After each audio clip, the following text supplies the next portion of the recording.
एक धुंधली शरद रात में घने जंगल के बीचों बीच एक पुराना भुलाया हुआ कुटीर खड़ा था।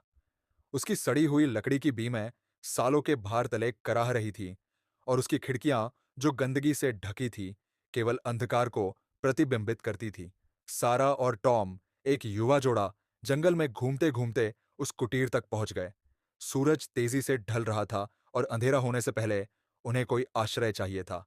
अनमने ढंग से वे कुटीर की ओर बढ़े। उनके कदम सूखे पत्तों की मोटी परत से ढके रास्ते पर दबे दबे सुनाई दे रहे थे। दरवाजा टॉम के धकेलने पर कराहता हुआ खुला। अंदर की हवा ठहरी हुई और भारी थी, और रात की गर्मी के बावजूद वहां एक अजीब सर्दी फैली हुई थी। चूल्हे में, जो शायद दशकों से इस्तेमाल नहीं हुआ था, लकड़ियों का एक ढेर रखा हुआ था, जैसे कि वो लकड़ियां अभी अभी रखी गई हो। सारा को कुछ अजीब सा महसूस हुआ।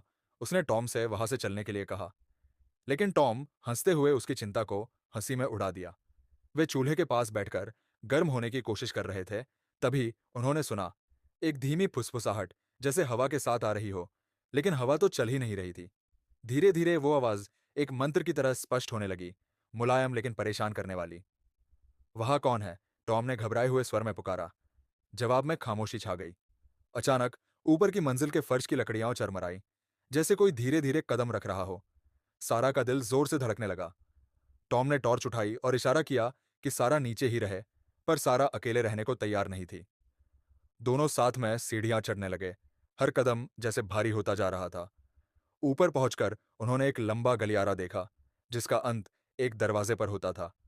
दरवाजा थोड़ा सा खुला था और उसके अंदर से हल्की रोशनी झांक रही थी। टॉम ने दरवाजे को धकेला। कमरा खाली था, सिवाय एक पुराने हिलने वाले कुर्सी के, जो धीरे धीरे हिल रही थी, जैसे कोई अभी अभी उस पर से उठा हो। दीवार पर टूटे हुए खिड़की से छनकर आ रही चांदनी में उन्हें लकड़ी पर खुरचे हुए शब्द दिखे। वह कभी नहीं गई। अचानक कुर्सी हिलना बंद हो गई। दरवाजा जोर से बंद हुआ और कमरे में घुप अंधेरा छा गया। उन्होंने टॉर्च जलाने की कोशिश की, पर वो नहीं जली। तापमान अचानक और गिर गया। उनके मुंह से भाप निकलने लगी। फिर कमरे के कोने से एक परछाई हिली। पहले वो धुंधली थी, पर धीरे धीरे एक औरत का आकार लेने लगी। उसका चेहरा सफेद था, आंखें खोखली, और उसका मुंह एक भयावह मुस्कान में फैला हुआ था। भाग जाओ, उसने फुसफुसाया। उसकी आवाज सूखे पत्तों के सरसराने जैसी थी। सारा चिल्लाई, पर उसकी आवाज नहीं निकली।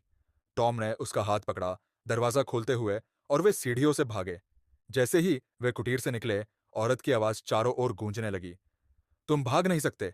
बाहर जंगल असामान्य रूप से शांत था। पेड़ जैसे उन पर झुकने लगे, और जिस रास्ते से वे आए थे वह अब घने अंधेरे में खो गया था। वे अंधाधुंध दौड़ते रहे। शाखाएं उनके कपड़े और त्वचा को खरोंचती रही, जब तक कि वे आखिरकार सड़क तक नहीं पहुंच गए। हाँफते हुए उन्होंने पीछे मुड़कर देखा। कुटीर गायब हो चुका था, धुंध में समा गया था। लेकिन जैसे ही वे अपनी कार की ओर बढ़े, सारा अचानक रुक गई। कार की पिछली खिड़की पर बर्फ की हल्की परत में लिखा था, मैं अब भी तुम्हारे साथ हूं।